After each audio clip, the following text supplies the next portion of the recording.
Fala trader, seja bem-vindo a mais um vídeo aqui do nosso canal da Spartacus. O tema de hoje é perfil de gerenciamento, então fica com a gente até o final que vai ter muita coisa de valor para você aqui, beleza? Vamos que vamos!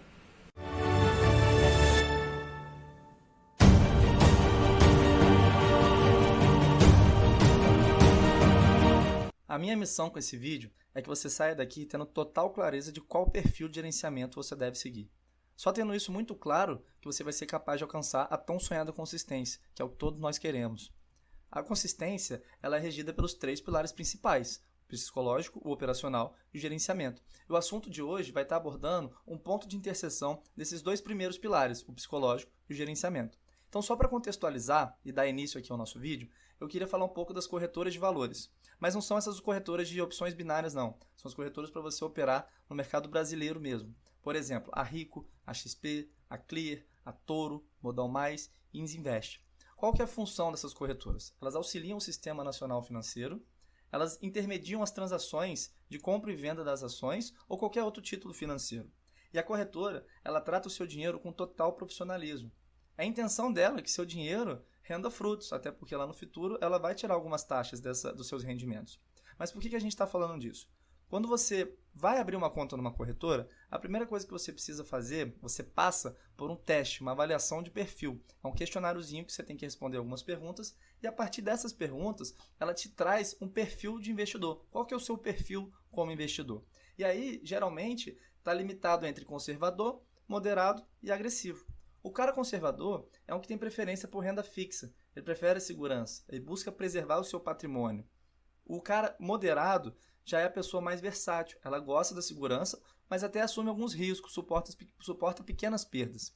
O cara agressivo já aceita perdas no curto prazo, porque ele busca uma alta rentabilidade, e ele já é uma pessoa que precisa de mais preparo psicológico justamente para estar aceitando essas perdas no curto prazo, e ele precisa ter um maior conhecimento de mercado.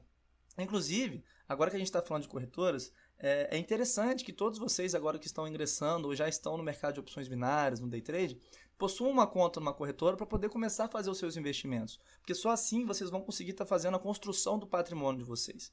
E caso você não entenda muito dessa parte e tenha interesse, deixa nos comentários aqui para a gente saber, quem sabe lá na frente a gente traga um conteúdo focado nessa parte de investimentos e de corretoras, tá certo?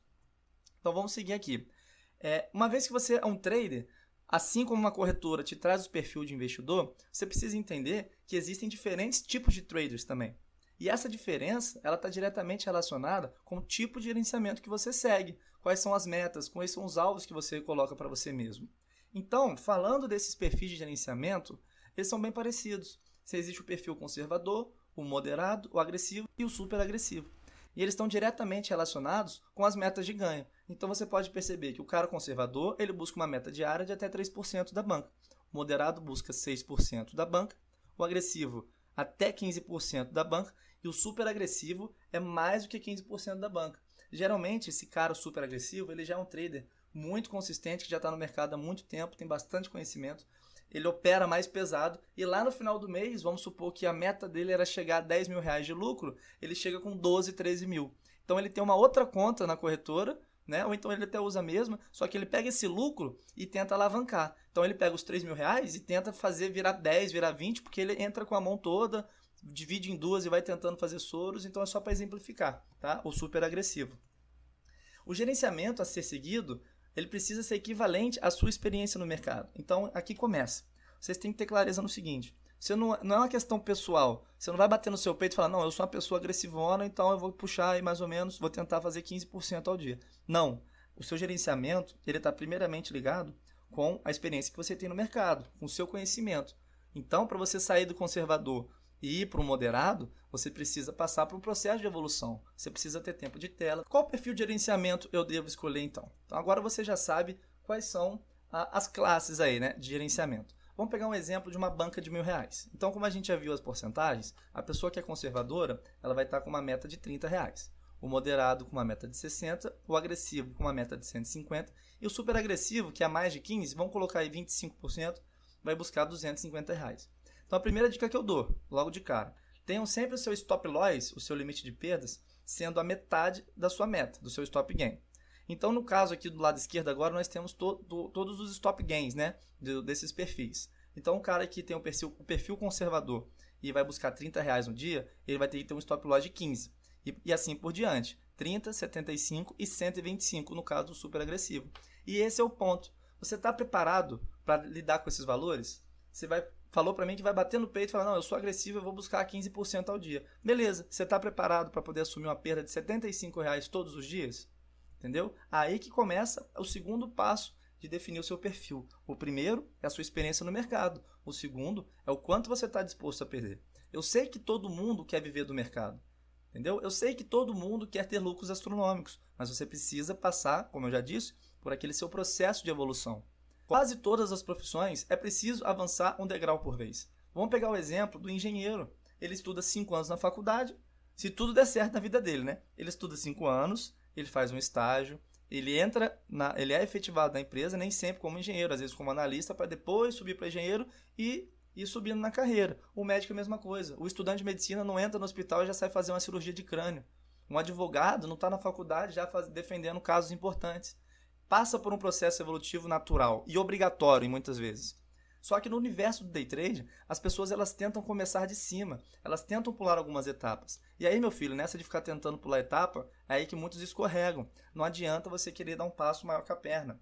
Só para vocês entenderem o que eu estou querendo dizer quando eu falo que no trade as pessoas tentam começar de cima. Vamos imaginar uma pessoa que tenha muita grana, muito dinheiro, não está nem aí para o dinheiro dela e não tem nenhuma experiência no mercado. Mas ela começa a ver os vídeos de opções binárias, os caras tirando 15 mil, 20 mil por mês, ele pega aquela grana dele e vai operar super pesado, tentando fazer meta de R$ 1.000 com stop de 500, meta de 2.000 com stop de 1.000, e é essas pessoas que ficam dando dinheiro para Equi Option. Eu escuto muito, cara, as pessoas falando, pô, vou colocar uma banca de 10 mil e fazer 10% ao dia, e pessoas sem experiência. Ou então, pô, com uma banca de 5 mil, eu consigo terminar um mês com 20 mil? Não é o valor que você coloca que vai definir o quanto que você vai ficar no final do mês. Não é porque você coloca 5 mil que você vai conseguir fechar com 10 ou 20 mil. Na verdade, é mais propício que você colocando 5 mil, você vai perder 5 mil. É dessa forma que você tem que pensar. Nunca deve ser, não deve ser o seu pensamento de iniciante. Ah, com uma banca de 500 eu consigo fazer meus 1.500, não pensa dessa forma. Você tem que se concentrar em aprender e encarar as perdas como investimentos em conhecimento. Na faculdade você gasta dinheiro com papel, caneta, apostila, livro e nos casos das particulares até com mensalidade para só depois de alguns anos você começar a ter um retorno, a lucrar, a trabalhar e no trade você quer chegar de peito aberto achando que vai ficar rico. Vamos devagar, vamos devagar. E agora eu vou estar mostrando para vocês, imaginando que seja uma pessoa totalmente iniciante que esteja vendo aqui agora. Vamos pegar como exemplo a pessoa iniciante. Então, ela já assume que ela precisa ter um gerenciamento conservador. Então, vamos lá. Conservador, a banca de 1.000, seria uma meta de 3% fixa. Beleza? No primeiro dia, ela vai começar com a banca dela de 1.000 e vai ter uma meta de 30. Show! Bateu o take? No segundo dia, ela começa com uma meta de 1.030, com uma banca de 1.030 e a meta continua de 30. E assim, ela vai avançando dia a dia. Uma coisa muito interessante que até o iniciante pode fazer, para não trabalhar com essas metas fixas, é trabalhar com juros compostos. Então, é 3% ao dia. Vamos entender como é que funciona isso aí. A banca de R$ 1.000, meta de 30. Beleza, 3% de 1.000. No dia 2, você conseguiu 1.030, a sua meta não vai ser mais R$ 30. Ela vai ser 30,90. Porque agora passa a ser a 3% de 1.030. E assim sucessivamente. Beleza? Mas qual que é a diferença fundamental entre esses dois tipos, da meta fixa e da meta de 3% ao dia? Começa com quanto você tem de possibilidade de fechar um mês. Então, por exemplo, lá no dia 20, considerando 20 dias úteis, né, sem sábado e domingo, com a meta fixa, esses valores que a gente colocou no exemplo, você pode chegar no máximo a ter R$ 1.600. Com juros compostos, você pode chegar no máximo a 1.806. Além disso, com a meta fixa, e isso é um ponto positivo para o iniciante, você não tem que ficar aumentando o valor das entradas o tempo inteiro. Já no caso da meta composta, o cara, todos os dias que ele bate a meta, ele tem que ir lá na IQ e ficar alterando os valores da entrada dele. Eu vou mostrar aqui para vocês o quanto isso é ruim. O cara que chega no mercado, ele está aqui na IQ Option. Aí vamos supor que ele abriu aqui, colocou R$ 15 de meta, né, que é o stop dele. Beleza. Aí no dia seguinte, se ele estiver seguindo as metas fixas, ele pode abrir qualquer outro ativo que já vai ter os R$ 15 setado. Ele esquece que isso aqui existe, essa parte do valor, e se concentra aqui, ó, no gráfico. Agora, o cara que está lá fazendo a meta fixa, ele bateu a meta num dia, ele vai botar aqui, ó, 15,50, porque ele tem que chegar a R$ 31 no dia seguinte. Aí ele tem que lembrar de mudar o outro. 15,50. Aí foi para outro dia, já vai fazer mais, eu não lembro quanto que é o valor, mas vamos supor que já tem que botar aqui, ó, 16 e 25. Então, assim, para o cara que é iniciante, apesar dos juros compostos, ele trazer uma possibilidade maior de lucro, ele também vai dar um pouco mais de trabalho. E além disso, tem a parte da pressão psicológica, porque com a meta fixa você vai sempre perder 15 e sempre ganhar 30. No outro caso, não. No outro caso, vai ter momentos que a sua meta vai ser lá de R$50, e aí você, ao invés de perder 15, você vai perder 25. Então, esses fatores precisam ser levados em consideração, tá certo? Então, vamos lá. Vamos entender isso aqui, porque isso aqui é uma dica muito importante. Você está lá buscando suas metas. Aí, no dia primeiro, né, no primeiro dia de operações, com sua banca de 1.000, você buscou R$30, mas você fechou 1.034. Você conseguiu R$1.034.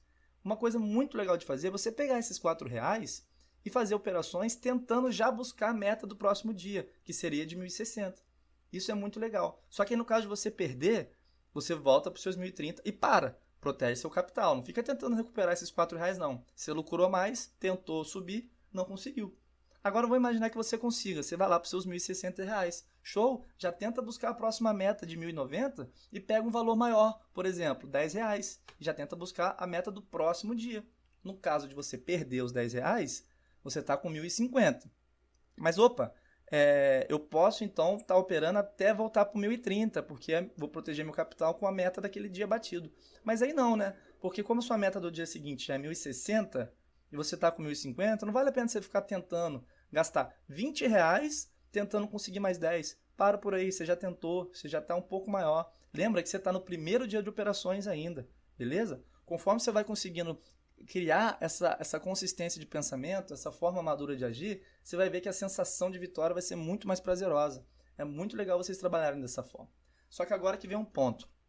Quando eu comecei no mercado, eu via muito esses vídeos de gerenciamento, eu estudava muito gerenciamento, gestão, e todo mundo fala disso. Não, pega uma meta, vai fazendo juros compostos, no final você tem a possibilidade de ganhar tanto, não sei o quê. Beleza, eu ia lá, fazia até uma planilhinha no Excel, e quando eu perdia, chegava no primeiro dia eu era estopado. E aí? Qual a meta que eu busco depois? Então vamos lá, na banca de 1.000, meta de 30. E se eu perco meu 1.000, quanto que eu tenho que buscar no dia seguinte? 1.030, 1.060, que vai ser, né, a meta do dia 2? Então se você entende o conceito que a gente falou aqui, que você tem que trabalhar com o seu stop sendo a metade, o seu stop loss sendo a metade do seu stop gain, nesse caso, você teria perdido 15. Então você vai começar o seu dia com 985. Então retomando o pensamento, qual que é a minha meta de banca de chegar, né, no dia 3? É voltar para 1.000? É voltar para 1.030? É ir para 1.060? Como é que isso funciona? E é isso que eu quero trazer para vocês. Como você está trabalhando com stop loss metade do que o seu stop gain, um dia de take te recuperam de 2 dias de loss. Então mantém a meta de 30. Continua trabalhando com 30. Nesse caso, você batendo, você vai para 1.015. No dia seguinte, você começa com 1.015, com a meta de 30 e vai avançando. Aí vamos supor que você chega lá no dia 4, toma um loss, perde mais 15. No dia seguinte, você vai e continua buscando 30 em 30. Tá certo? Assim que tem que ser. Eu quero que vocês entendam uma coisa. Assim como o conhecimento de vocês no mercado vai ser a banca. Vocês têm que fazer uma analogia e pensar que é uma criança, um nenenzinho. Vocês estão começando. Você começa no carrinho para depois se rastejar, para depois engatinhar, ficar em pé, andar e correr. As pessoas tentam chegar já correndo. Façam essa analogia, que vai ser muito interessante vocês começarem a se ver dessa forma, entendeu? Uma vez que você começa a dominar o gerenciamento conservador, aí sim você pode avançar para o próximo nível. Assim como uma criança, dá para entender isso como um degrau de uma escada também. Degrau de uma escada, certo? Uma vez que você já definiu o seu perfil de gerenciamento, eu te convido para vir para a guerra, porque a consistência ela se conquista no campo de batalha, tá certo? Pega a sua lança, a sua arma de ataque, que é o seu operacional bem definido. Pega seu escudo, que é o seu gerenciamento inteligente. E veste a sua armadura, que é o que está te blindando, que é o seu psicológico. Eu espero do fundo do meu coração que vocês tenham gostado desse vídeo, que vocês tenham clareza sobre qual perfil de gerenciamento vocês têm que estar utilizando. Se você gostou, curte aqui nosso vídeo, compartilhe com os amigos que você acha que precisa desse tipo de conteúdo. Segue a gente nas redes sociais, que a gente está postando conteúdo em todas elas, o Instagram, o Facebook, o YouTube, beleza? Fica com a gente então, porque a gente vai estar criando conteúdo toda semana, e é isso aí, vamos com tudo, vamos pra cima!